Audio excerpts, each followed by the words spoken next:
Shalom. Bem-vindos ao Beit Midrash Livre, eu sou o Ben Zion. Nesse vídeo de hoje nós vamos fazer algo diferente do que costuma ser o conteúdo do canal. O nosso espaço se dedica para estudar textos da tradição judaica clássica, ler livros conjuntamente com temas que são relevantes para nós, que nos dedicamos para entender a tradição judaica dentro da ótica racionalista. Mas existem membros novos que se interessam pelo assunto e não sabem utilizar as ferramentas de pesquisa que nós utilizamos. Então eu resolvi gravar esse vídeo para explicar um pouco da navegação do Sefaria, que é o acervo online gratuito de textos judaicos que qualquer um de vocês pode acessar, e aproveitar e tratar de um assunto relevante que tem a ver com os estudos tradicionais que são realizados, mostrando um pouco das ferramentas que o site oferece para auxiliar na pesquisa. Ok? Então vamos lá, dá uma olhada na página, do Sefaria.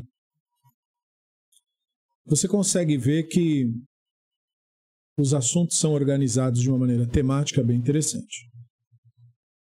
Você tem aqui o Tanakh,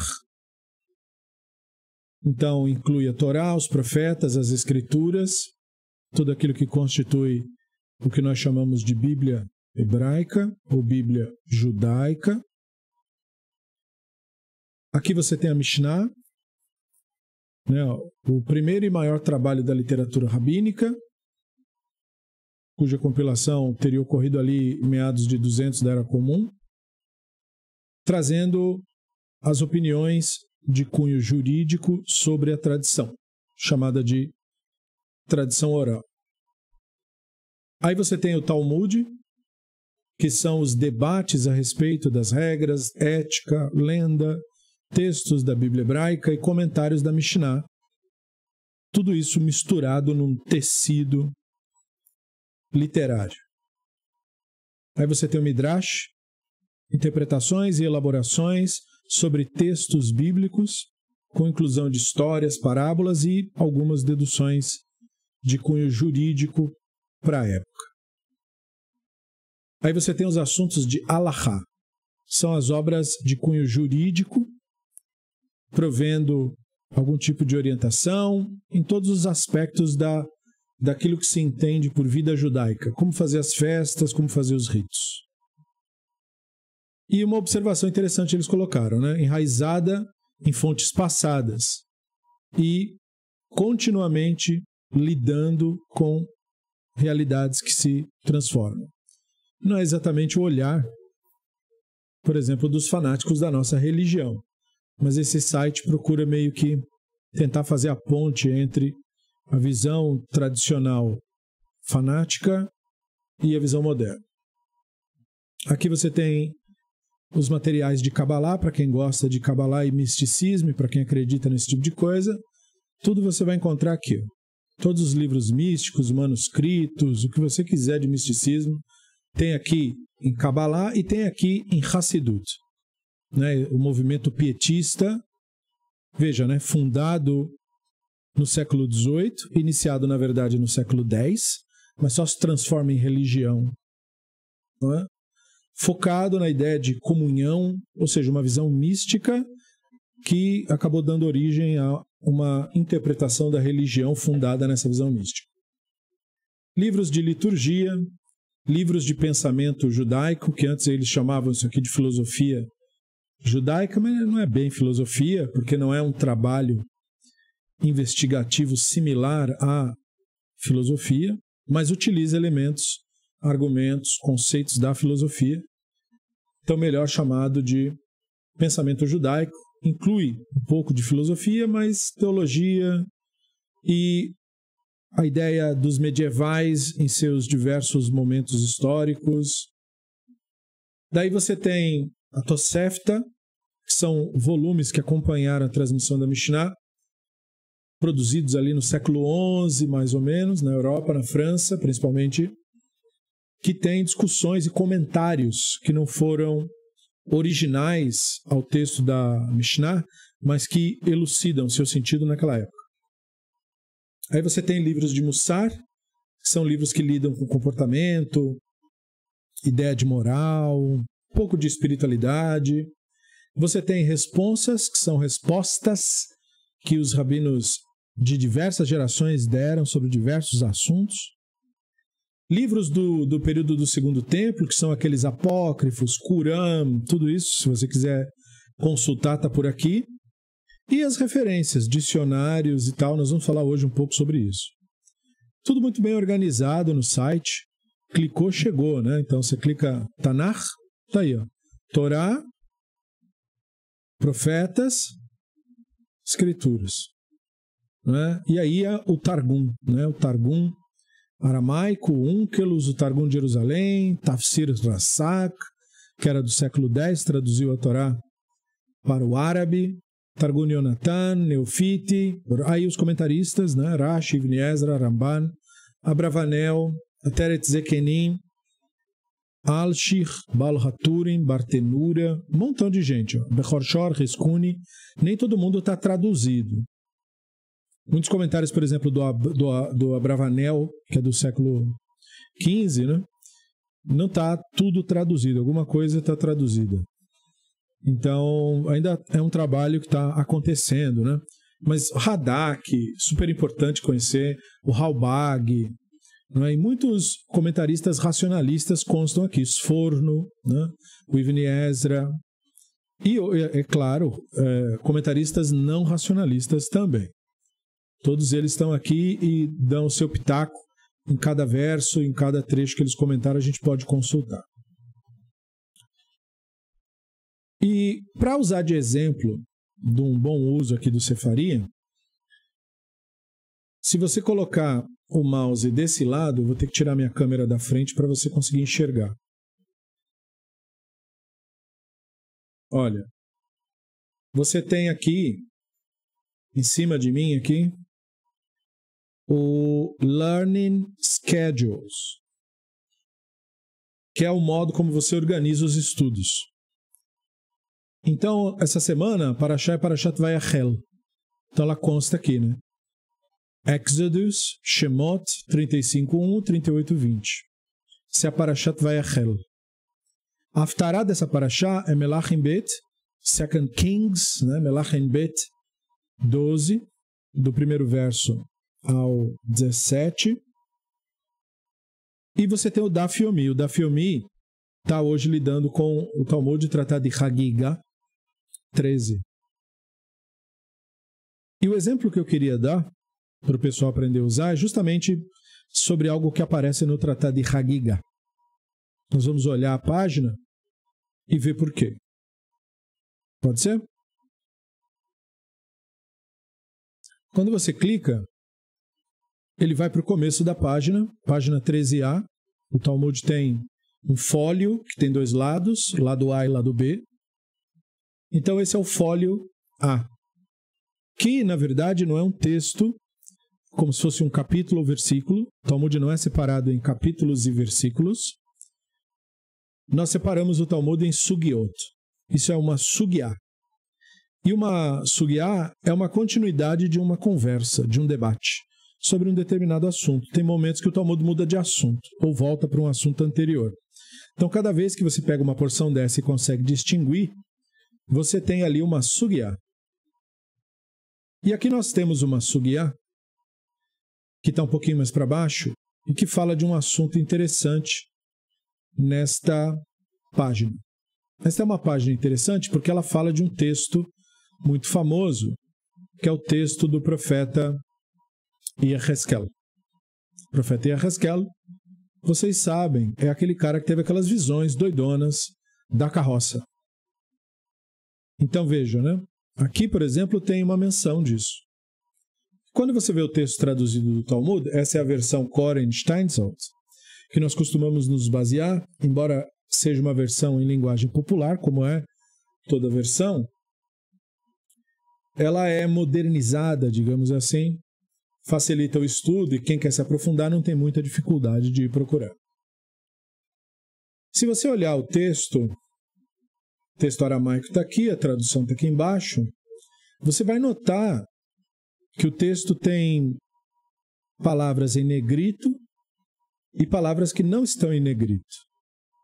E prestando bem atenção, você vê que o que não está em negrito é mais numeroso do que o que está em negrito. Então você deve se perguntar por quê? E o motivo é que o que está em negrito é a tradução do texto aramaico, do que está dito aqui. O que não está em negrito é como isso vem sendo entendido. Muitas vezes, isso vai estar correto, isto é, vai estar simplesmente complementando o raciocínio do texto. Porque a língua aramaica compartilha de algo da língua hebraica, é uma língua curta na sua forma de se expressar. Como se costuma dizer, em hebraico você diz pouco, mas fala muito. Em aramaico, então, mais ainda. Então, olhe, por exemplo, essa frase inicial, né? Velo bamerkavá bayechid. Então, ela está traduzida aqui, mas se você tirar o que não está em negrito, é a tradução literal que está escrito. Então está escrito, nem a carroça para um indivíduo. E nem, porque esse velo é no sentido de, a pessoa traduz como e não, mas é nem mesmo, porque está continuando um assunto. Então, e nem a carroça para o indivíduo. Mas aí, do que se estava falando? Não se explica o projeto da carroça divina para um indivíduo. Então, de novo. Tanei Rabi Hia. Rabi Hia ensinou. Aval mosrin lo rashei prakim. Mas se pode transmitir, se transmite para ele, aí complementa um indivíduo, os cabeçalhos, os assuntos iniciais sobre esse tema. E aí se complementa, deixando ele para compreender o resto por conta própria. Mas isso não é o que está dito, isso é o que é deduzido. Então, uma das dificuldades de estudar o Talmud é você saber olhar essas coisas.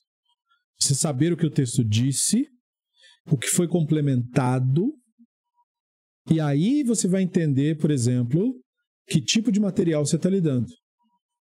Porque o que vai acontecer, por exemplo, quando o Talmud falar de alguns assuntos que refletem crenças babilônicas?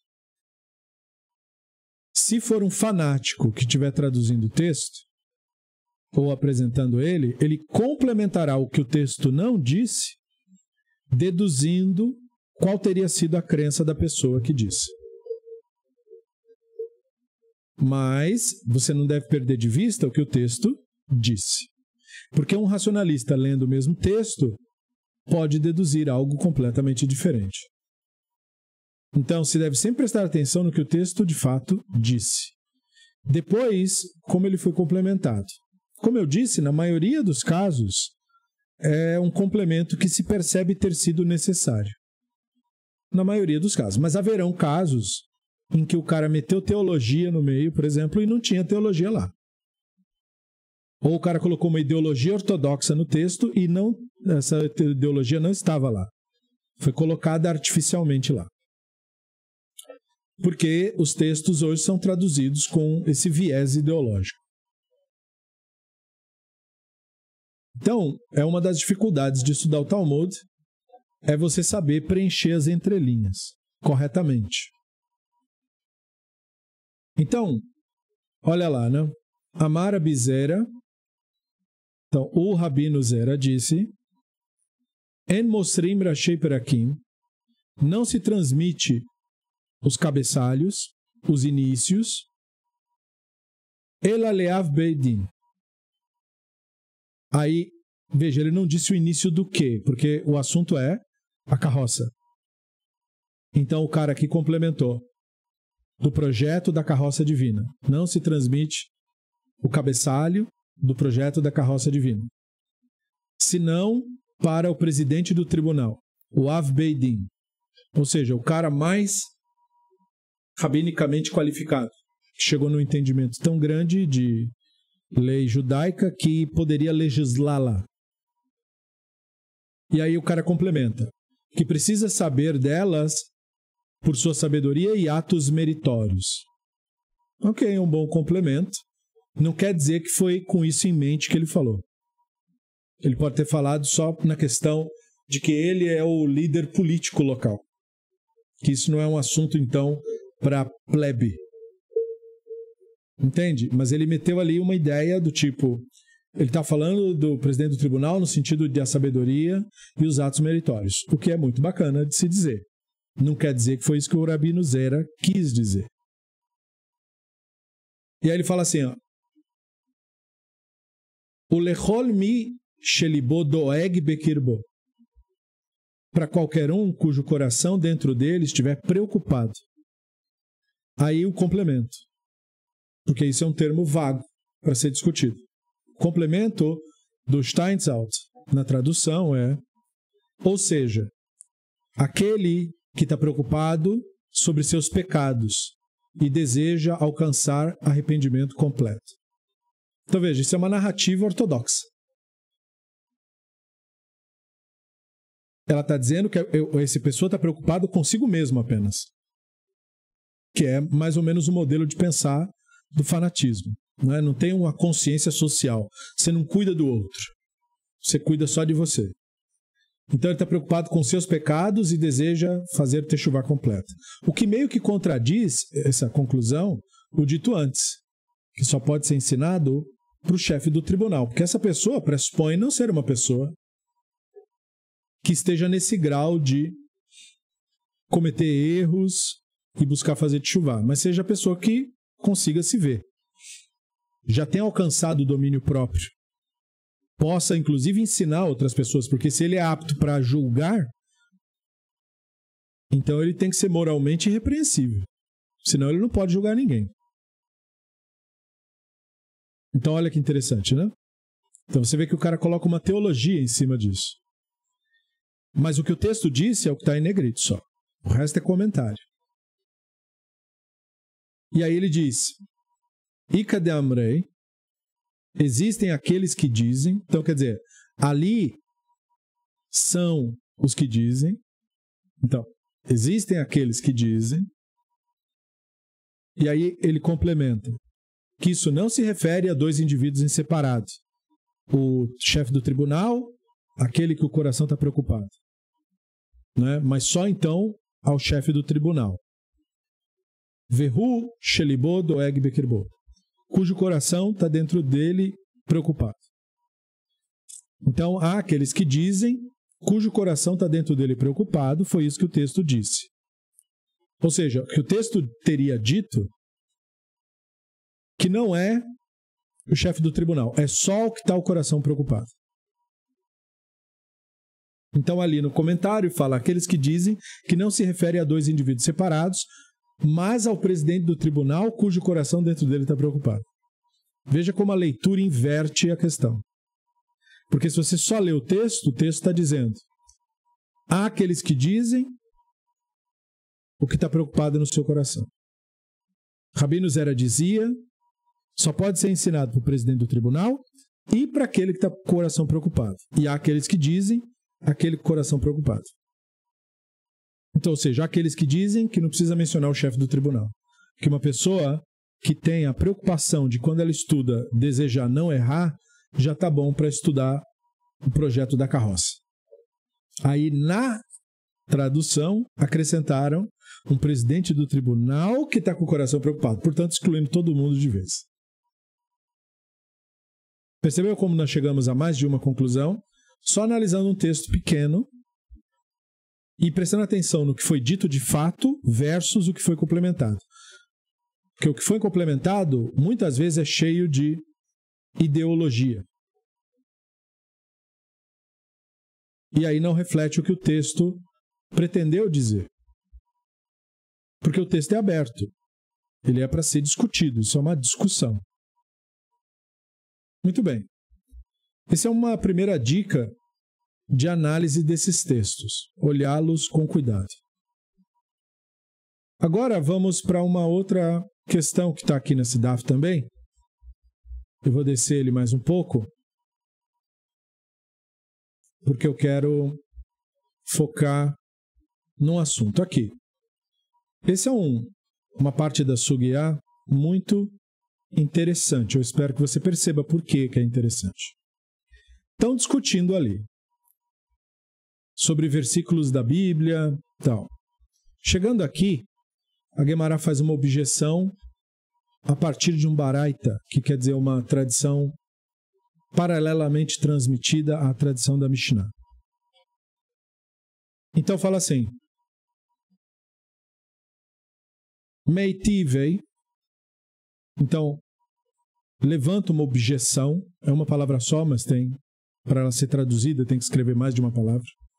Se propõe uma objeção. Então, a Guemará, o estudo, propõe uma objeção a partir do seguinte Baraita. O que vem a seguir é um Baraita. Ad eicha ma'aseh merkavah. Até onde é o projeto da carroça? Até onde no texto? Rabi Omer, o Rabino disse. Quando o Talmud fala o Rabino, já sabemos que se trata do Rabino Yehudá Nassi. Então o complementador, o tradutor, já colocou o complemento para deixar ciente. O Rabino Yehudá Nassi, que é o redator da Mishnah, disse. E ele é chamado no livro como Rabi, o Rabino. Ad vaere batra. Então ele falou, até o último, e eu vi. Então, até o último, vaere, batra. Batra, o último. Então se fala meio que ao contrário em aramaico, né? Até vaera, o último. Até o último, vaera. Até a última expressão, e eu vi. Então, portanto, até Yehezkel 1:27. Do começo do verso 1 até o verso 27. Então não inclui o 28. O comentarista colocou. Aí vem mais uma opinião. Rabi Yitzhak Omer. O Rabino Yitzhak disse: Ad Hashmal. Até a palavra, ele não disse a palavra, mas não precisa, é óbvio. Ad Hashmal. Até a palavra Hashmal. E aí é que tá. Olha como foi a Hashmal foi traduzido. The electron. Essa é a tradução que consta no Steinsaltz, no Talmud Steinsaltz. Portanto, essa palavra também está em Yehezkel 1:27. Só está em outro lugar. E aí, o comentarista, que já sabe da conversa toda, complementou. Nenhuma dessas opiniões está de acordo com a opinião do Rav Yosef, de que o projeto da carroça divina continua até o final do capítulo. É isso que ele tinha dito. E aqui a Guemará trouxe uma objeção a isso. A Guemará responde, o estudo responde. Então veja. Ad vaera magmerinan mikan veilech masrinan rashei prakin.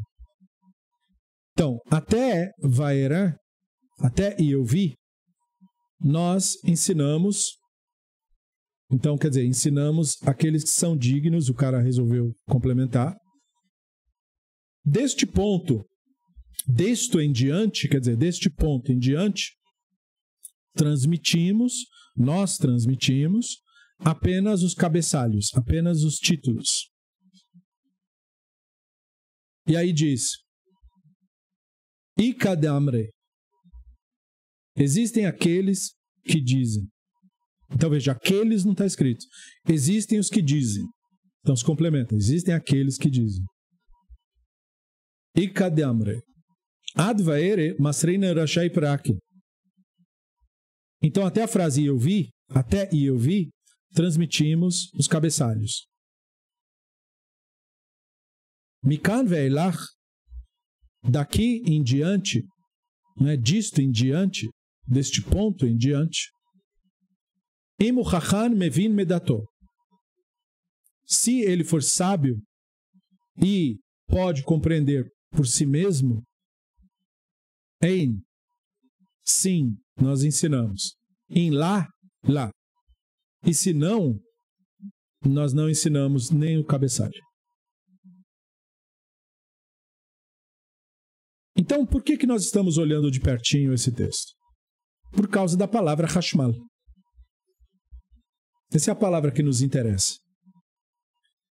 Porque hoje é a página do Talmud que menciona essa palavrinha aí, que é uma palavrinha super interessante. Da onde essa palavra vem? Ela vem do texto que está indicado aqui, ó, Yehezkel 1:27. Se eu clicar nesse texto, ele abre aqui do lado. Olha. Então, o legal do Sefaria é você ter sempre à mão as fontes que você quer. Ele mencionou o verso, você pode ir lá na mesma hora e olhar o verso. Então, olha, abriu Yehezkel 1:27. Ele está tanto com as pontuações quanto com as notas de canto. Mas nós podemos melhorar o texto clicando ali em cima, na letra Aleph e A, que está uma do lado da outra, que é como você faz o seu layout do texto. Você pode ter o texto com as notas de canto e as pontuações, que são os sinais massoréticos. Você pode ter só com os sinais massoréticos, ou inclusive sem nada, para treinar leitura de hebraico. Então, tudo isso é possível aqui. Você pode aumentar e diminuir o tamanho da fonte e pode também mudar a posição do texto e deixar o texto só em inglês se você quiser ou só em hebraico se você quiser. Então, voltando aqui no nosso texto 27, é o texto de onde veio o Hashmal. Se eu clicar nele de novo, abre de novo uma aba que agora apresenta comentários desse texto. Eu fico com 3 abas, viu? E aí, é claro, eu posso fechar para facilitar, se eu não quiser fazer isso agora. Então o texto diz: Vaere ke'ain Hashmal, kemare esh beit la saviv, mimare matnav lemala, memre matnav lemata, raiti kemare esh venoga lo saviv. Isso é popularmente traduzido como: vi o que parecia ser um brilho, cor de âmbar radiante como o fogo, de algo que parecia ser a parte de cima da sua cintura, da sua junta. Na parte de baixo do que parecia ser sua cintura, vi algo parecido com fogo e uma luz brilhante em volta dele todo. Então, olha só, né? Esse texto faz uma tradução interpretativa da palavra que nós estamos procurando refletir, que é a palavra Hashmal. Ele está mostrando a ambiguidade desta palavra aí. Hashmal. Uma ambiguidade naquela época. Era um termo desconhecido para as pessoas. Então, quando nós olhamos o que foi comentado, nós vemos essa característica. Urashi, quando ele traz o comentário, nós vimos que ele começou falando que não se deve falar sobre isso. Mas ele fez um comentário sobre isso no verso 4. Então a gente fecha o comentário dele, sobe, e lá no verso 4 nós temos esse texto que também usa a palavra Hashmal.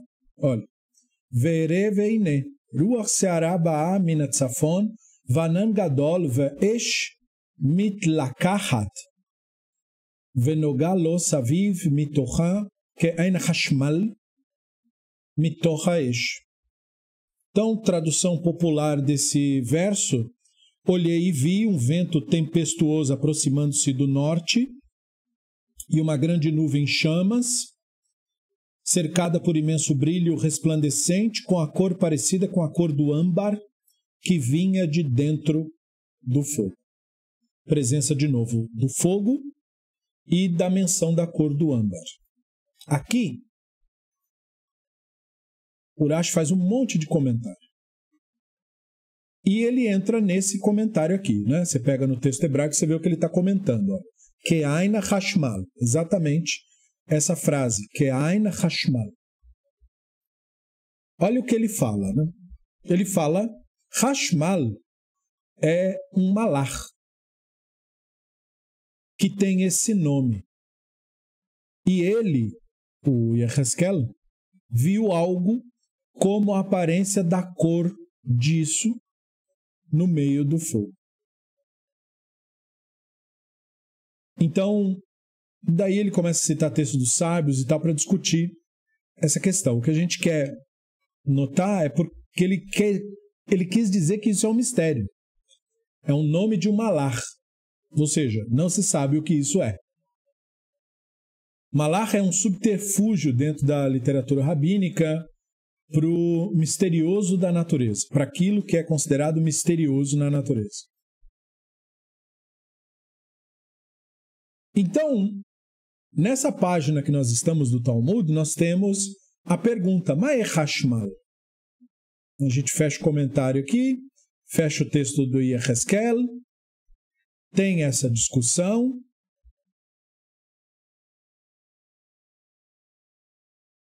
E aí os rabinos começam a discutir sobre o sentido da palavra, o sentido da expressão. E aí a pergunta vem aqui, ó. Ma'e Hashmal? O que é Hashmal? Então, o Rabino Yehudá, Amar Rabi Yehudá, Hayot Esh Memshala, Memalelot. O que é Hashmal? Rabino Yehudá falou, se refere, dentro daquela visão, aos animais, não é? De fogo que ele viu lá dentro.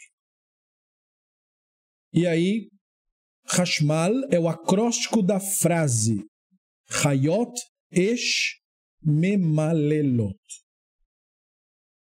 Animais que estavam dentro do fogo. Na visão. Então, o que isso de novo significa concretamente? Nada.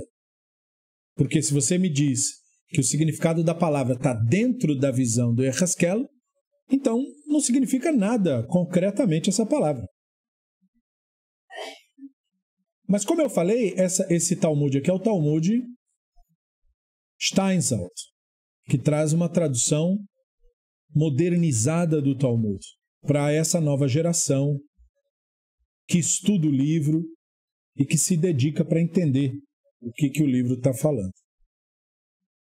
Só que existe uma outra versão desse estudo, que é mais utilizado nos círculos mais fanáticos.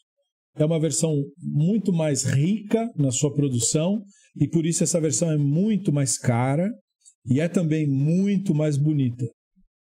Claro que isso é o Talmud da edição Stottenstein, que é da ArtScroll, da editora ArtScroll, que é de longe a mais bela versão do Talmud que tem.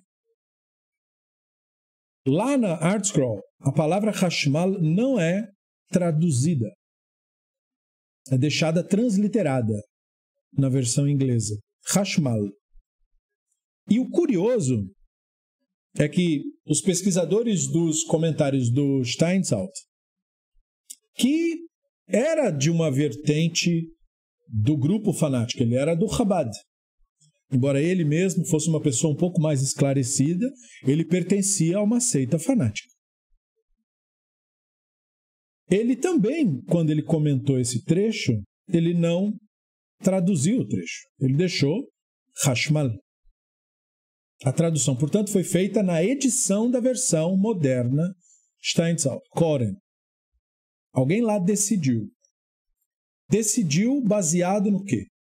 Bom, nós vimos a escolha de palavras. Electrum. Que palavra é essa?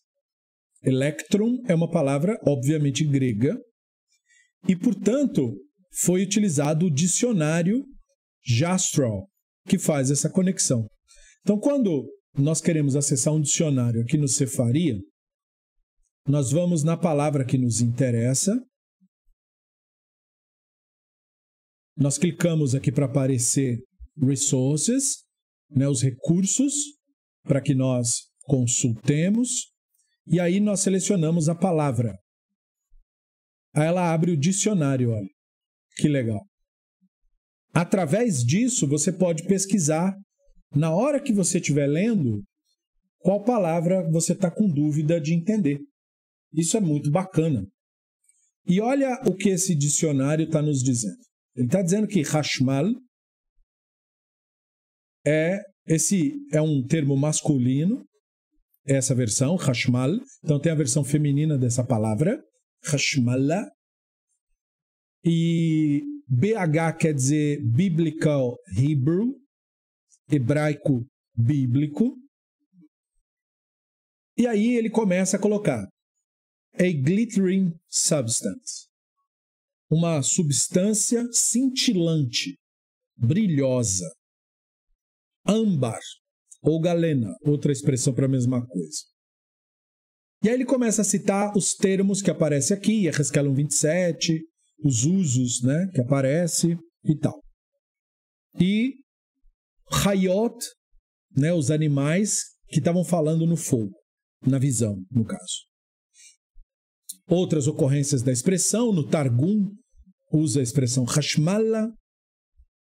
E aí ele vem, ó, Hashmal. Shining substance, substância brilhosa. Alloy of gold and silver. Então, uma barra de ouro ou de prata. Electricity, eletricidade. E aí, complementa embaixo. Of uncertain etymology. A etimologia dessa palavra é incerta. A palavra Hashmal foi usada no sentido de eletricidade pela primeira vez pelo poeta hebreu Yehudá Lob Gordon, que viveu entre 1830 e 1892. Então, desde o período bíblico até 1800 e pouquinho, Hashmal não queria dizer eletricidade. Aí fala, com base na Septuaginta, que traduz electron, termo grego para âmbar, ou a barra de ouro e de prata, é que nós chegamos com a palavra electric, ou electricity, que é a palavra hoje utilizada para eletricidade. Da palavra âmbar vem a palavra eletricidade. Então, olha que bacana isso, né? Então, a tradução Koren usou o que foi popularizado pela Septuaginta, aonde a palavra Hashmal é traduzida em grego como electron. E lá também, na Septuaginta, a palavra electron não tem nada a ver com eletricidade. Aquele tradutor estava pensando em âmbar. Seiva de árvore quando escorre. Âmbar. Quando ele pensou. E também tem uma explicação da palavra electron no sentido de raio de sol. Electron. Então não tem nenhuma relação com o que hoje nós chamamos de elétron. Então, por que aquele cara que pensou isso em grego, achou que a palavra elétron era uma boa tradução de Hashmal. Uma possibilidade é ele ter considerado o mito grego. O Sol, Hélios, tinha um filho que algumas traduções colocam o nome de Phaeton, ou Fóton. Então, o Fóton era filho do Hélio. E aí, o Hélio foi morto, enfim, os deuses gregos viviam se matando uns aos outros, essas coisas aí. E aí, tudo bem, diz que as irmãs ficaram de luto. No que as irmãs ficaram de luto, elas viraram árvores. Segundo os gregos, álamos. E aí as lágrimas delas, de luto virada árvore, a lágrima era o âmbar que escorria da árvore. Aquele âmbar chama elétron. E se percebia que o âmbar atraía folhas. Foi por causa desse efeito de atração do âmbar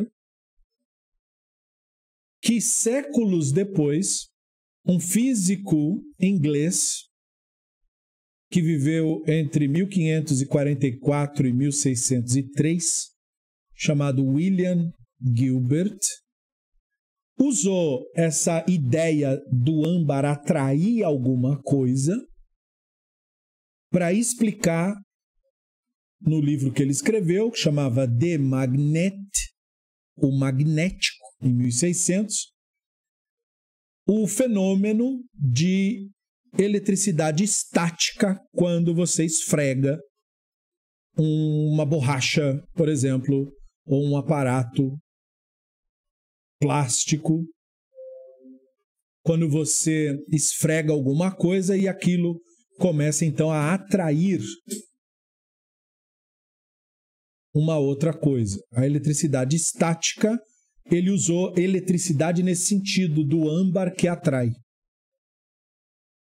E aí, eletricidade passa a ser o termo oficial do que antes significava apenas âmbar, seiva da árvore, né? O âmbar. E aí essa nova palavra começou a espalhar-se pela Europa e chegou no Yiddish. No Yiddish, a palavra foi convertida como estava em Yiddish, electric.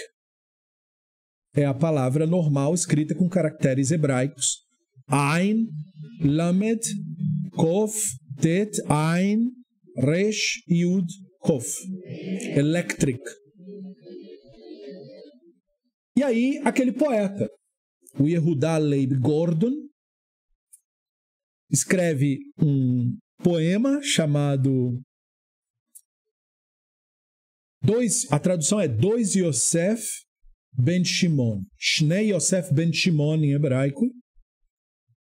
E aí, o poema dele, baseado num tratado do Talmud, tratado de Gitin 24b, tem uma frase que usa Hashmal nesse sentido. Então, tem 1, 2, 3, 4, 5, 6 estrofes aqui, mas só 2 nos interessam. Uchmo alacha ma'aseh bereshit nishlava, ken soda kabbalah ala ma'aseh merkava, ma'aseh firot im lo galgalei shamayim, aora choma kitor ve'achashmala, esse é o que nos importa, kol kochot hateva en malachei mala, yadum makorim gulia ainayim. Então, a frase que nos interessa está ali, né? Ma'aseh sefirot lo ligilgalei shamayim, aora choma kitor ve'achashmala. Então, isso, grosso modo, é traduzido. Quais são as sefirot? Senão as camadas do céu, luz, calor, o fluir. Sabe, naquela época se falava dessa coisa do fluido elétrico, o fluido. Tem gente que fala isso até hoje. E a eletricidade, a Hashmalá. Ele usou nesse sentido. E aí essa influência pegou. Em 1974, quando o jornal Davar estava comentando a respeito da chegada da eletricidade na cidade de Tel Aviv, citou esse poema falando da eletricidade, usando a palavra Hashmal no sentido de eletricidade, para avisar, olha, Hashmal ba Tel Aviv. Agora Tel Aviv tem eletricidade. E é claro, teve outros poetas que usaram também.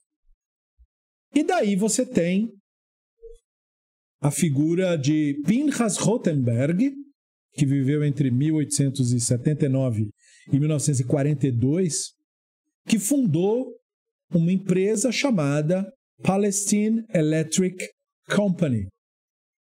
Em hebraico, Hevrat Hashmal Palestina, né, em março de 1923.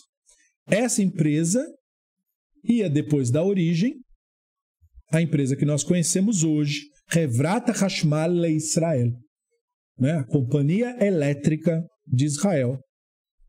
Pinchas Rothenberg chamava originalmente Hevrat Hashmal Palestina. Então, a palavra Hashmal, usada na visão do Yehezkel, não tinha sentido certo. Urashi achou que era um malach, ou uma referência a uma cor. A Septuaginta entendeu Hashmal como uma cor, a cor do âmbar, electron. Jastrow manteve isso no dicionário. Isso influenciou nossa tradução do Talmud. No século XVII, a palavra electra foi introduzida pelo físico William Gilbert para significar eletricidade estática, que se gera quando se esfrega um objeto no outro. Depois, um retorno à tradução grega ocorreu no século XIX, por meio do poeta Yehuda Leib Gordon, onde a palavra Hashmal é usada no sentido que a gente conhece hoje, de eletricidade. E em 1923, surge a Hevrat Hashmal Palestina, fundada pelo Pinchas Rothenberg, que deu origem à Hevrat Hashmal Israel, a Companhia Elétrica de Israel, que existe até hoje, usando então a palavra Hashmal no sentido plenamente moderno. Então veja quanta coisa nós vimos, né, só em analisar uma palavra, né? Então é legal o aprendizado do hebraico moderno, porque ele é fundamental para você entender a conexão. O hebraico moderno, embora não pareça para muita gente, mas é porque não fala o hebraico moderno, só por isso que não parece. O hebraico moderno ele tem profundas ligações com o hebraico bíblico. Não são ciências separadas. Acontece que se você aprende hebraico moderno, você aprende a falar hebraico de fato. Se você aprender hebraico bíblico, não. Então você deve estudar hebraico moderno, que é o hebraico falado. E aí, nele, você vai entrar em contato com um montão de conceitos do hebraico bíblico. E vai facilitar os estudos de hebraico bíblico, caso você queira prosseguir neles com o idioma em posse, por assim dizer. Então veja quanta coisa legal se pode aprender olhando para os comentários, o dicionário, as palavras. E esse vídeo foi para isso, para que você tivesse esse vislumbre, eu espero que você tenha tido, né?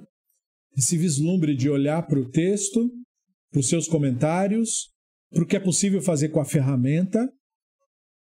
E eu pretendo fazer mais vídeos como esse, explicando pausadamente essas curiosidades dentro do Talmud, principalmente, tem muita coisa, e de outros livros eventualmente. Se você gostou do vídeo, deixa um like. Se você não é inscrito, se inscreva. E no mais eu fico por aqui. Lehitraot.